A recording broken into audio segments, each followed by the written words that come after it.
Hey y'all, welcome to part 2 of my OnlyFans Q&A. Hello queens and kings, entrepreneurs and entrepreneurs. Welcome to another haul to hustle video. A free versus a paid page, what's better? If you are marketing consistently and you are posting on all your socials multiple times a week, recently I've started doing like 3 posts a day on all my socials. Except for YouTube. YouTube doesn't like that. You would think like, oh, I'm posting a lot of shorts on YouTube, it will help. I don't think they like that. So I do 1 short on YouTube, but I do about, I would say 2 reels and like a carousel at least every day, if not 3 reels. Same with the TikToks. And I have it synced, so it just posts to my Facebook too. Whatever. I would say though that the free is really good because it's free. And so you're going to get so many people that just come to your page because it's free. Now, the downside to the free page, you're going to get a lot of dust. Saw that?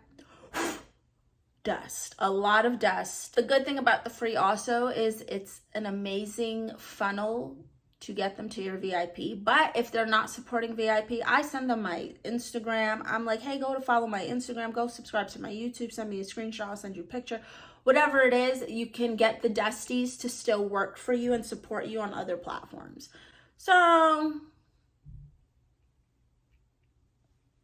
I really like the VIP. I feel like the VIP really, that's where you're going to find the people who are consistent. You're going to find the people who you can expect to support you, who you know are going to show up. Like through my VIP page, I've had people come to like Zoom lives, comedy shows. They've bought merch. They go to my Instagram and support too. Like that's what I would say. I use both. Like I said, the free is just a way to funnel them to my VIP.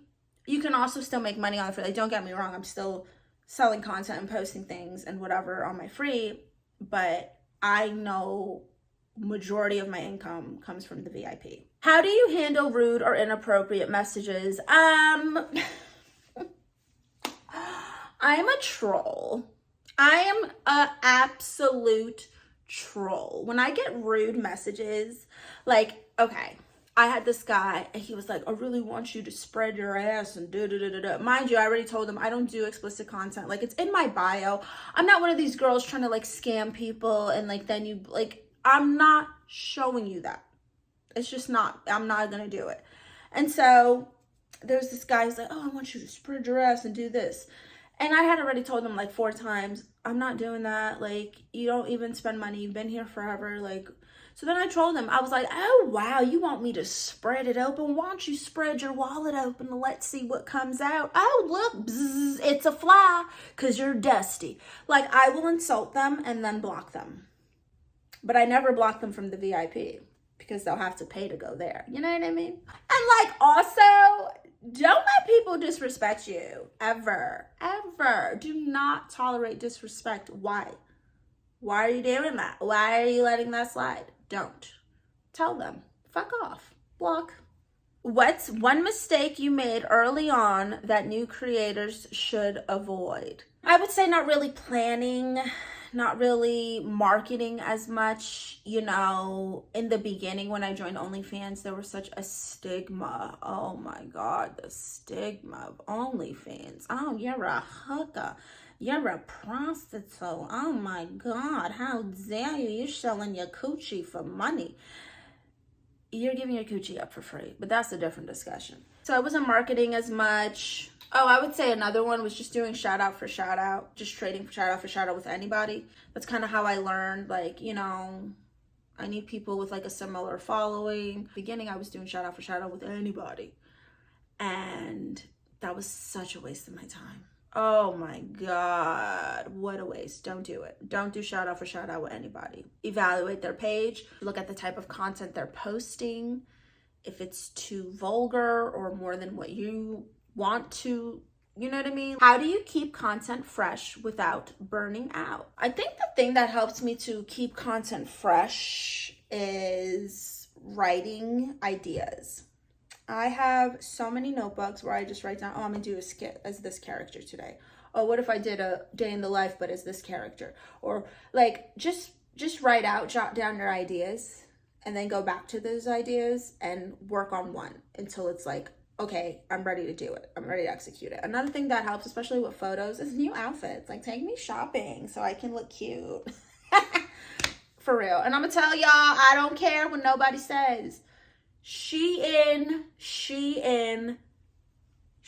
the money, okay? Because Shein is charging you crumbs for some really cute outfits. They have cosplay stuff on there. I saw a Spider-Man bodysuit for like $10. I was like, oh, let me get that. Little underwear sets, cutesy stuff. Like, when it comes to your photo shoots, especially if you're like self-creating at home, just get stuff that's cute. You don't have to break the bank to look cute. Also, go through all your old like outfits.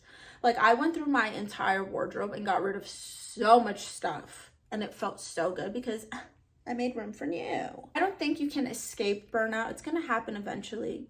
That's just part of the process. So just embrace burnout days as like a me day. Like, if you wake up and you're like, I don't feel like doing anything, don't do it.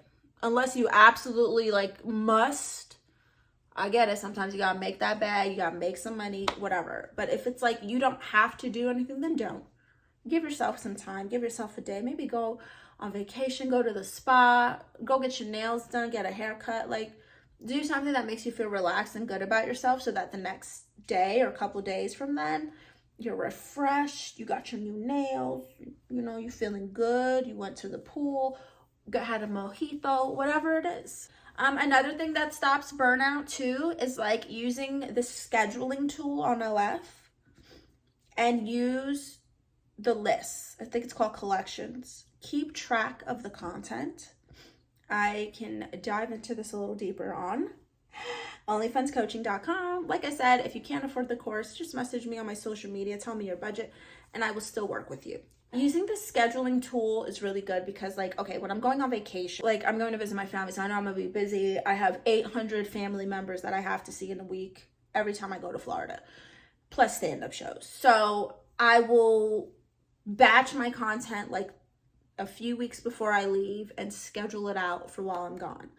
And that's a good way to avoid burnout while still making money without even having to like go on the website. Another thing is like send the same content. If not everyone is buying something or unlocking something, resend it and just keep track of who purchased what. That's why I use the collections thing on OF. I'll be like, okay, like let's say today, April 30th, 2025, blue OF sweater, corner of the room set, you know? And then let's say like Joe Schmo paid for it. Okay, cool. I'm gonna add this Joe Schmo to the 429 OF sweater set. Now I know when I send the OF sweater set again to exclude that set because those are the people who bought it. I can dive into this more on Onlyfans coaching. Somebody said, do you sell customs or shout outs? How do you price them? So like I said, my customs are $100. I don't know. That's just my price. Like, and that's what it is. I'm charging $100 for customs. On VIP, I might do a discount depending how supportive a subscriber has been. Like, let's say, okay, I have this one subscriber who like buys everything, comes to my live and tips so much money. The absolute best subscriber ever. I might do like $50 for that subscriber because I know that they have spent way more than the subscription and they're literally buying all my content all the time. So that subscriber might get the discount. For shout outs, like I said, I'm definitely not opposed to doing shout outs. If you're looking for paid promotion, I do offer paid promotion. So the way I do it, it's like tiers, but you can get free promo when you get coaching at onlyfundscoaching.com. Shameless plug. Wait, it's my business. How do you come up with ideas for new content each week? I try to get ideas from my fans for sure. Like I'll be like, hey, I'm working on a new character. What do you think of this? Would you, okay, like the bromance thing. Hey, I'm gonna do bromance with Baru. A lot of guys were like, oh my God, it's so funny. I would do that. You know what I mean? And so I get their input. I do polls. Polls are a great way to get an inside look of what other people want. without going past your limitations, because you're putting the options in place. So example, I was like, cosplay, should I do Marvel, should I do wrestling, or Star Wars? I think those were the 3 options I put in a poll. So things like that. Definitely check out like the trends, what's trending, like sounds that are trending. I recently me and Jacqueline have been doing a lot of sketches using the bop house sound because they're getting a lot of attention, and it's working, honey. It's working. Look for viral sounds, TikTok trends, reels, things like that. Since I do comedy, I also might look at what's trending in the news, shows that are popular, maybe make parodies of it or like talk about it, So just look at trending things. Think of things that you've done in the past and like redo those if they've worked, but like revamp it, refresh, renew, like 2.0 version of what worked. Have you ever collaborated with other creators, and was it worth it? Yes, absolutely. I have collaborated with several comedians. I have collaborated with just a couple girls that, through shout outs and following each other on social media. They're just really sweet girls and I like them, and I consider them friends now. And so maybe we'll do like live stream, live dance parties together, things like that. You can also collaborate on live streams. You could do a dual live, like where you can invite them in and be screen on screen. So even if you're in a whole nother state or the whole other side of the world, you can collaborate with your OnlyFans girls. I love it. Yeah, like I kind of spoke on it before. Just make sure that whoever you're collaborating with, it's a good match for your niche, and it's someone whose content you wouldn't be ashamed to market, because essentially that's what you're doing. When you're collaborating with people, you're promoting their content too. And so you want to make sure it's content that you're okay with. Good things about collaboration too with OFTV is, for example, me and Jacqueline have a podcast. We got our friend Mac on it. So now we're going to get our regular OFTV exposure, but Mac's going to get a shout out because she was a special guest. But then Mac had us on her podcast. Win-win. What kind of promotions or sales help bring in the most money? So something that always makes me money every time is the promotions. So you can do, like, if you go to your settings, that little sidebar, there's something called promotions. And in promotions, you could be like, I'm putting you can put discount your profile for like, I think it's up to like 80%. I don't know. But I always do about like 20 to 25%, and I'll usually get like new VIPs from that. Since I have a free page, I feel like what works best for the free page is just OFTV. And then I just try to funnel those people to my VIP. Discounts on content, like maybe, this weekend you can get a crazy girlfriend experience for $20 instead of, $50 or whatever it is. So just like discounts for like a certain amount of time. Like, you want to create a sense of urgency. The key is to create urgency and limited time type offers. Do you use DMs to market your content, and what works best in the DMs? I'm not like, here's the thing. Like, I've heard people be like, you got to be in the DMs to everyone who's active, but it's just me. I know a lot of these people have like agents and they're signed to agencies, and they have like literally a chat team. Have y'all heard of this? Motherfuckers got chatters managing their account and just messaging people 24 hours a day. Yeah, I don't have that. So sending lots of DMs, like I send tons of content, like probably 3 or more I try to send. So that's what works for me personally. And if you put a preview, I kind of do this on my story too, my Instagram stories. I'll post a photo, and I'll be something like cute and sexy or whatever, but I'll post a photo and I'll put like an emoji covering my whole body, and it's like, oh, what's under the emoji? Oh my God, look, I'm topless. And then I'm like topless, but it's like implied, exaggerate your captions. I'm giving out too many free gems. Uncut gems, too many uncut gems. Cut the tape. What advice would you give someone nervous to start OnlyFans in 2025? Don't be nervous. Don't be nervous. Do it. It was honestly, this is the best thing I could have done for myself.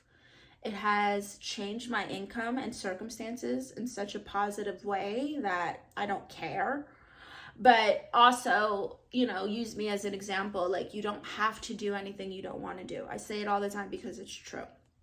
And I'm seeing it more and more and more, especially with the comedy thing, which, again, OFTV stole that idea from me. Yeah, the comedy show thing, that was my idea.